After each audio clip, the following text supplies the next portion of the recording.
narito na naman tayo para sa isang napaka-sweet at nakakakilig na love story nila Kalingap Edu at Ate Viancy. Tulad mo ay aking makilala.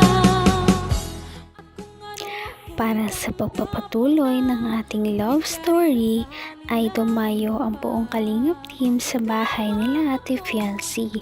Kahit na medyo umuulan pa at katatapos nga lang ng bagyo ay talagang napasugod pa rin sila doon para lamang bisitahin si Ate Viancy at ibigay ang mga pinapabigay sa kanya ng mga sponsors. Nang magkita nga si Ate Viancy at Kalingap Edu ay kitang-kita na sobrang saya talaga nila.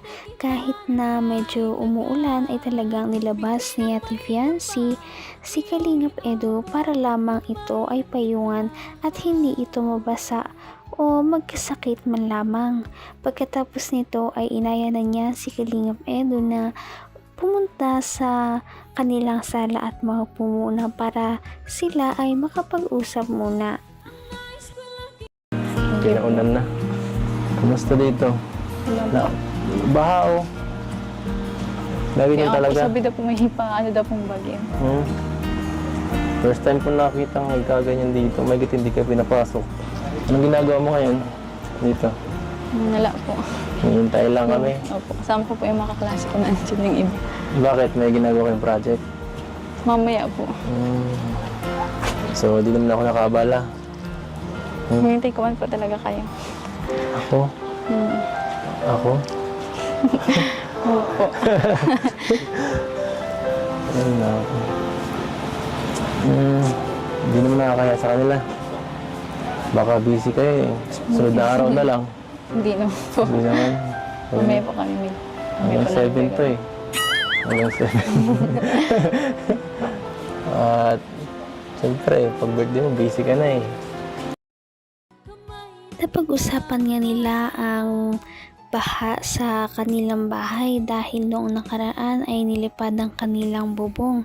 Ngayon naman ay parang inabot sila ng tubig dahil tumataas nga ang tubig sa dagat kapag umuulan o bumabagyo. Napakadelikado talaga nito sa kanilang pamilya dahil malapit sila sa dagat. Kaya naman sana ay makalipat na nga sila sa bago nitong bahay. Ngunit hindi na rin naman ito magtatagal dahil konting-konti na lang at talagang mabubuo na ang bahay nila Ate Viancy dahil sinisimulan na rin ngayon ang kanilang second floor. Konting mga araw na lang o buwan ay makakalipat na rin sila sa kanilang panibagong tirahan na talaga namang sure na magpapabago ng kanilang buhay. At siyempre, pag birthday mo, busy ka na eh. Baka di mo na ako mapansin doon. Dahil mong gagawin doon eh. Dalaw-dalaw pati ang birthday mo. Siya nga po pala may pagkain po dyan. Ha? Kain po muna. Opo. Baka hindi naman para sa akin Hindi yan. po. Para po sa inyo yun ata talaga. Yeah. Wait lang po. Mabala ka pa. Ay, grabe din. Hindi ka ito. Para saan to? Pinadala po. Ay, yan pala yung sinabi mo nakaraan. Nasa 10. Galing po kay Tita Gemma. Ito pala yung sinasabi mo nakaraan. Kala ko kung ano Thank you lang. po, Tita Gemma. Sabi mo, ikaw maluto nun. Kanin po pinapaluto. Sabi ko. Kanin po yung sabi ko Sino sa'yo. makain yan? Dami.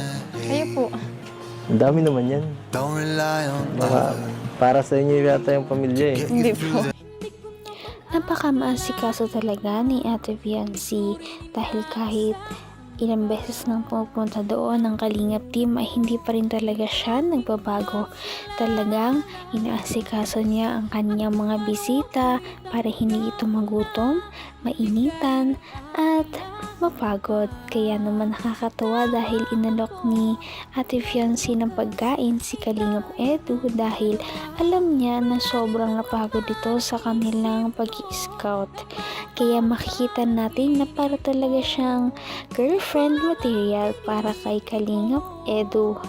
Ganun pa man, ay inalok din niya ang ibang part ng Kalingap team para din naman kumain dahil sigurado na gutom na sila dahil bago pa sila pumunta doon kila Ate Viancy ay nauna muna silang pumunta sa bahay na pinapagawa para kay Ate Viancy.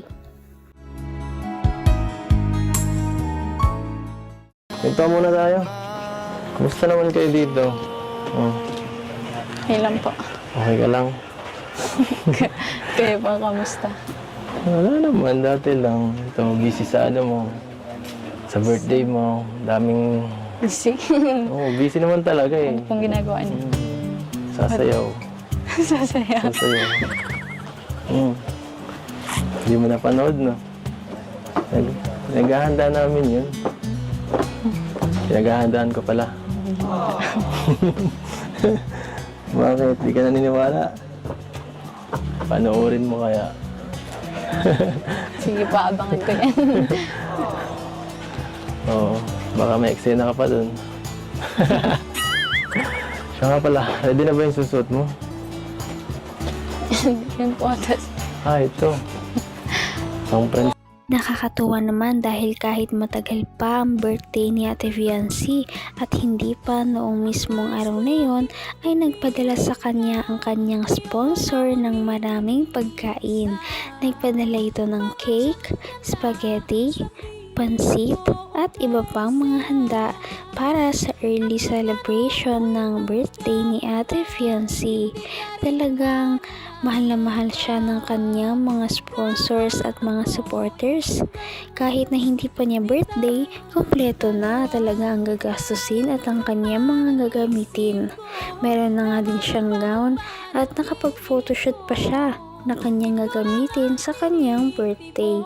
Bukod doon ay minagbigay na nga ng panggastos sa venue at mga panghanda sa kanyang birthday.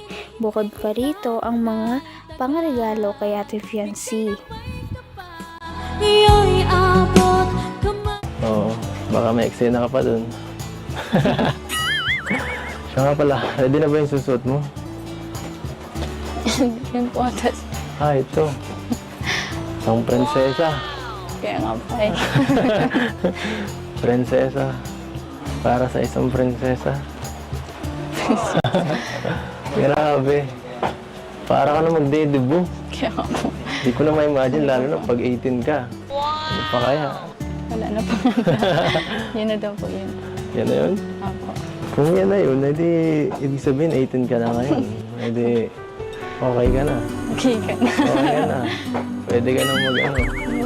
So, Pwede ka nang sa buhay. Bagay-bagay. Pwede ka nang magsarili. Pwede ka nang mag-shota, ligaw, ganyan. Ano? At kung ano ako'y tanggap mo na, hindi ka rin nag-anilangan.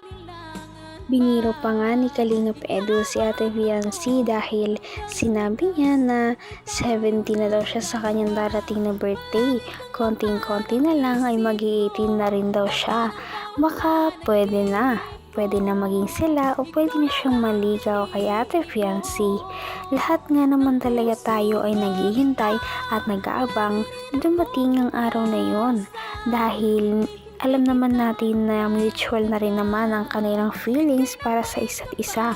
Inaantay na lamang ang tamang panahon at oras para sila ay talaga namang magkatuluyan na at malaman kung magkakatuluyan ba talaga silang dalawa. Sa susunod nating upload ay habangan natin ang kanyang birthday. Niyo'y abot. Kaya naman, sana ipatuloy natin silang suportahan at mahalin si Viancy, si Kalingap Edu at ang Kalingap team. Yun lamang at maraming salamat sa panonood. Abangan natin kung magkakatuluyan ba talaga si Kalingap Edu at Viancy. Hanggang sa muli. Bye! Niyo'y abot kamay na kita. Mahal